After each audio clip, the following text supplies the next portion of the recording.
இன்றைக்கி வந்து நம்ம கார்த்திகை தீபத்துக்கு விளக்கு எல்லாத்தையும் நம்ம எப்படி ரெடி பண்ணுறதுன்னு பார்த்தரலாம்.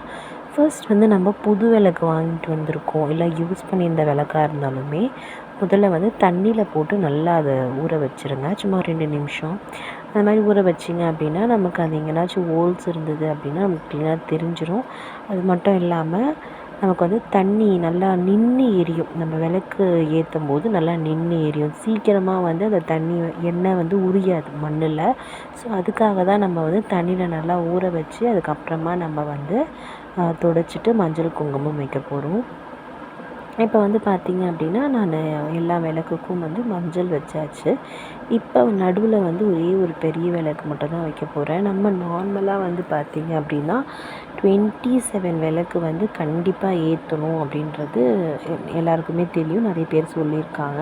ஸோ அதனால் வந்து ரொம்ப கம்மியாகவே தான் நான் வந்து இந்த வாட்டி ரெடி பண்ணி வச்சுருக்கேன். ஸோ இப்போ இந்த மாதிரி இந்த எல்லா விளக்குக்கும் இப்போ வந்து நம்ம மஞ்சள் குங்குமம் எல்லாம் வச்சு நம்ம ஃபர்ஸ்ட் டே, அதாவது நமக்கு கார்த்திகை தீபம்னா அதுக்கு முந்தின நாளே வந்து நம்ம ரெடி பண்ணிக்கலாம். எப்பயுமே வந்து நிறைய பேருக்கு கார்த்திகை தீபம் அன்னைக்கு தான் வந்து ஃபர்ஸ்ட் டே விளக்கு மாதிரி ஏற்றுவாங்க.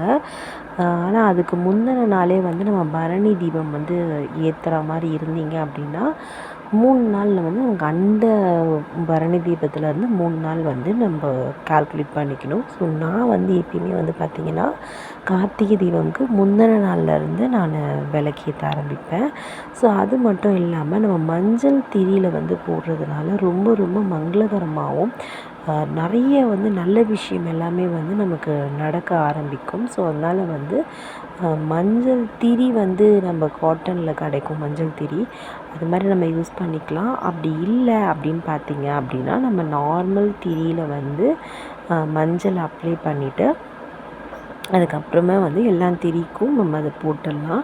ஸோ இந்த மாதிரி வந்து ஒரு வாட்டி ட்ரை பண்ணி பாருங்கள். உங்களுக்கு கண்டிப்பாக வந்து ஒரு நல்லது கண்டிப்பாக சீக்கிரமாகவே நடக்கும். ஸோ அதனால் வந்து கண்டிப்பாக மஞ்சள் திரியிலையும், அப்படி மஞ்சள் திரி கிடைக்கல அப்படின்னா வெள்ளை திரியில் மஞ்சள் அப்ளை பண்ணி அந்த மாதிரி பண்ணுங்கள். ஸோ நான் வந்து இந்த வாட்டி இதுதான் என்னோடய கார்த்திகை தீபமுக்கு நான் இப்படி தான் வந்து விளக்கேற்றிருக்கேன். ஸோ இது நல்லா இருந்துச்சு அப்படின்னா கமெண்டில் சொல்லுங்கள். தேங்க்யூ.